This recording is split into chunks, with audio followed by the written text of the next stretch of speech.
أعوذ بالله من الشيطان الرجيم. بسم الله الرحمن الرحيم. کتاب الصلاۃ، نماز کی اہمیت۔ قرآن و حدیث میں نماز کی سخت تاکید وارد ہوئی ہے۔ اس کی فرضیت کا منکر کافر ہے اور اس کا نہ پڑھنا بہت بڑا گناہ ہے۔ ارشاد باری تعالیٰ ہے، اقیموا الصلاۃ ولا تکونوا من المشرکین۔ ترجمہ، نماز قائم کرو اور مشرکین میں سے نہ بنو۔ نماز اسلام کا دوسرا رکن ہے۔ حضرت عبداللہ بن عمر رضی اللہ عنہ سے روایت ہے کہ حضور اقدس صلی اللہ علیہ وسلم نے فرمایا کہ اسلام کی بنیاد 5 چیزوں پر ہے۔ اول، اس بات کی گواہی دینا کہ اللہ کے سوا کوئی معبود نہیں، اور یہ کہ محمد مصطفیٰ صلی اللہ علیہ وسلم اللہ کے بندے اور اس کے رسول ہیں۔ دوم، نماز قائم کرنا۔ سوم، رمضان کے روزے رکھنا۔ چہارم، زکوٰۃ دینا۔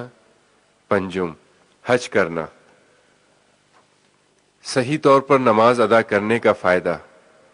مشکات شریف کی حدیث کے مطابق رسول اللہ صلی اللہ علیہ وسلم نے فرمایا، قیامت کے دن بندے کے اعمال کا جو حساب ہوگا ان میں سب سے اول نمبر پر نماز ہے۔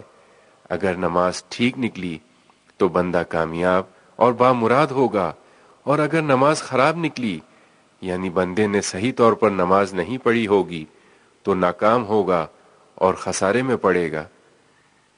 جان بوجھ کر نماز چھوڑنے والوں کو تنبیہ۔ رسول اللہ صلی اللہ علیہ وسلم نے فرمایا، جس نے نماز کا وقت ہوتے ہوئے اپنے ارادے سے فرض نماز چھوڑ دی تو اس سے اللہ کا ذمہ بری ہو گیا، یعنی دنیا اور آخرت میں اسے عذاب اور ذلت سے بچانے کی کوئی ذمہ داری اللہ پر نہیں رہی۔ نمازی کے لیے 5 انعامات۔ ایک حدیث میں آیا ہے کہ جو شخص نماز کا اہتمام کرتا ہے، حق تعالی شانہ 5 طرح سے اس کا اعزاز و اکرام فرماتے ہیں۔ 1، اس پر سے رزق کی تنگی ہٹا دی جاتی ہے۔ 2، اس پر سے عذاب قبر ہٹا دیا جاتا ہے۔ 3، قیامت کے دن اس کا اعمال نامہ اس کے دائیں ہاتھ میں دیا جائے گا۔ 4، وہ پل صراط پر بجلی کی طرح گزر جائے گا۔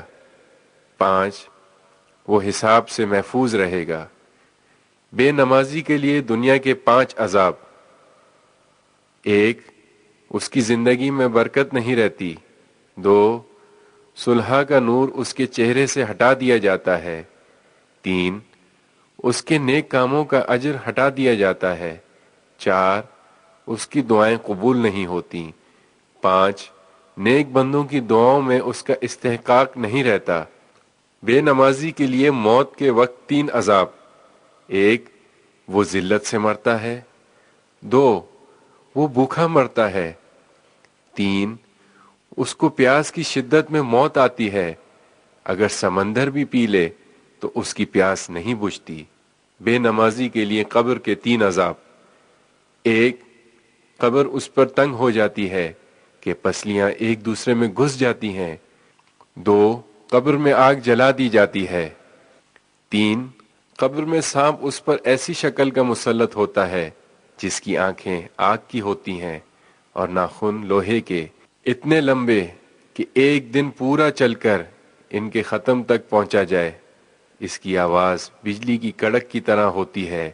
وہ کہتا ہے کہ مجھے میرے رب نے تجھ پر مسلط کیا ہے کہ تجھے ظہر کی نماز ضائع کرنے کی وجہ سے عصر تک مارے جاؤں، اور پھر عصر کی نماز ضائع کرنے کی وجہ سے غروب آفتاب تک، اور مغرب کی نماز ضائع کرنے کی وجہ سے عشاء تک، اور عشاء کی نماز ضائع کرنے کی وجہ سے صبح تک مارے جاؤں۔ جب وہ ایک دفعہ اس کو مارتا ہے تو اس کی وجہ سے مردہ 70 ہاتھ زمین میں دھنس جاتا ہے۔ اسی طرح قیامت تک اس کو عذاب ہوتا رہے گا۔ بے نمازی کے لیے قبر سے نکلنے پر 3 عذاب۔ 1، اس کا حساب سختی سے کیا جائے گا۔ 2، اس پر حق تعالی شانہ کا غصہ ہوگا۔ 3، وہ جہنم میں داخل کر دیا جائے گا۔ 5 وقت کی نمازوں کے اوقات۔ فجر کا وقت صبح صادق ہوتے ہی شروع ہو جاتا ہے اور طلوع آفتاب شروع ہونے تک باقی رہتا ہے۔ ظہر کا وقت سورج ڈھل جانے کے بعد سے شروع ہو جاتا ہے اور جب تک ہر چیز کا سایہ اس سے دگنا نہ ہو اس وقت تک باقی رہتا ہے۔ ظہر کا وقت ختم ہونے کے بعد عصر کا وقت شروع ہو جاتا ہے اور سورج غروب ہونے تک باقی رہتا ہے، لیکن جب سورج زرد ہو جائے تو عصر کا وقت مکروہ ہو جاتا ہے۔ جب سورج غروب ہو جائے تو مغرب کا وقت شروع ہو جاتا ہے جو سفید شفق غائب ہونے تک باقی رہتا ہے۔ عشاء، مغرب کا وقت ختم ہوتے ہی عشاء کا وقت شروع ہو جاتا ہے جو صبح صادق تک رہتا ہے، لیکن آدھی رات کے بعد عشاء پڑھنا مکروہ ہے۔ 5 وقت کی نمازوں کی رکعتیں۔ فجر 2 سنت موقدہ، 2 فرض، کل 4 رکعتیں۔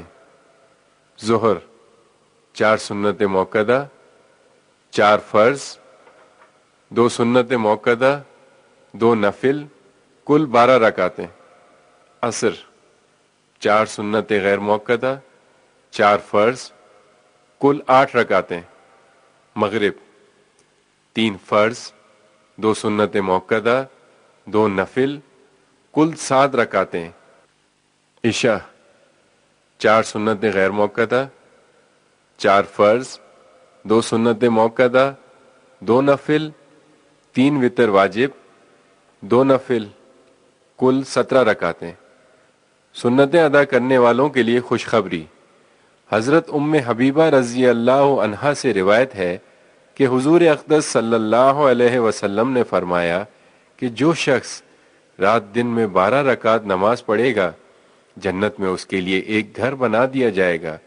وہ 12 رکعت سنت موقدہ یہ ہیں: 4 رکعتیں ظہر سے پہلے اور 2 رکعتیں ظہر کے بعد، 2 رکعتیں مغرب کے بعد، 2 رکعتیں عشاء کے بعد، 2 رکعتیں نماز فجر سے پہلے۔ نماز کے فرائض۔ نماز کے 14 فرائض ہیں: 1 بدن کا پاک ہونا، 2 کپڑوں کا پاک ہونا، 3 ستر عورت یعنی مردوں کو ناف سے گھٹنوں تک اور عورتوں کو چہرے، ہتھیلیوں اور قدموں کو چھوڑ کر باقی تمام بدن کا ڈھکنا، 4 نماز کی جگہ کا پاک ہونا، 5 نماز کا وقت ہونا، 6 قبلے کی طرف رخ کرنا، 7 نماز کی نیت کرنا، 8 تکبیر تحریمہ، 9 قیام یعنی کھڑا ہونا، 10 قرات یعنی ایک بڑی آیت یا ایک چھوٹی سورت پڑھنا، 11 رکوع کرنا، 12 سجدہ کرنا، 13 قعدہ اخیرہ، 14 اپنے ارادے سے نماز ختم کرنا۔ اگر ان میں سے کوئی چیز بھی جان بوجھ کر یا بھول کر رہ جائے تو سجدہ سہو کرنے سے بھی نماز نہ ہوگی۔ واجبات نماز۔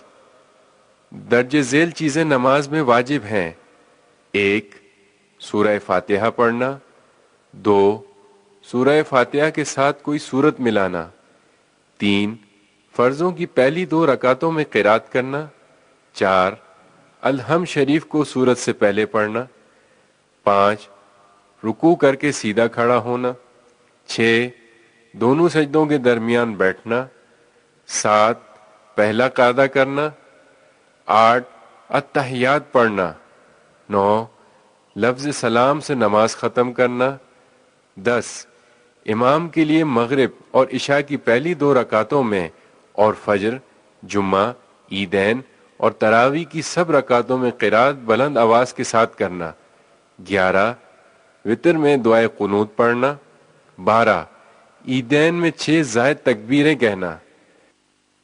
واجبات میں سے اگر کوئی واجب بھول کر چھوٹ جائے تو سجدہ سہو کرنا واجب ہوگا۔ اگر قصداً کسی واجب کو چھوڑ دیا تو دوبارہ نماز پڑھنا واجب ہے، سجدہ سہو سے بھی کام نہ چلے گا۔ مفسدات نماز۔ ان چیزوں سے نماز فاسد ہو جاتی ہے یعنی ٹوٹ جاتی ہے: 1 بات کرنا تھوڑی ہو یا بہت، قصدن ہو یا بھول کر۔ 2 سلام کرنا یا سلام کا جواب دینا۔ 3 چھینکنے والے کے جواب میں یرحمک اللہ کہنا۔ 4 رنج کی خبر سن کر انا للہ و انا الیہ راجعون پورا یا تھوڑا پڑھنا، یا اچھی خبر سن کر الحمدللہ کہنا، یا عجیب باتوں کو سن کر سبحان اللہ کہنا۔ 5 دکھ یا تکلیف کی وجہ سے آہ او یا اف کرنا۔ 6 قرآن شریف دیکھ کر پڑھنا۔ 7 الحمد شریف یا سورت وغیرہ میں ایسی غلطی کرنا جس سے نماز فاسد ہو جاتی ہے۔ 8 عمل کثیر یعنی ایسا کام کرنا جس سے دیکھنے والا یہ سمجھے کہ یہ شخص نماز نہیں پڑھ رہا ہے، مثلا دونوں ہاتھوں سے کوئی کام کرنا۔ 9 قصدن یا بھول کر کچھ کھانا پینا۔ 10 قبلے سے سینہ پھر جانا۔ 11 درد یا مصیبت کی وجہ سے اس طرح رونا کہ آواز میں حرف نکل جائے۔ 12 نماز میں ہنسنا۔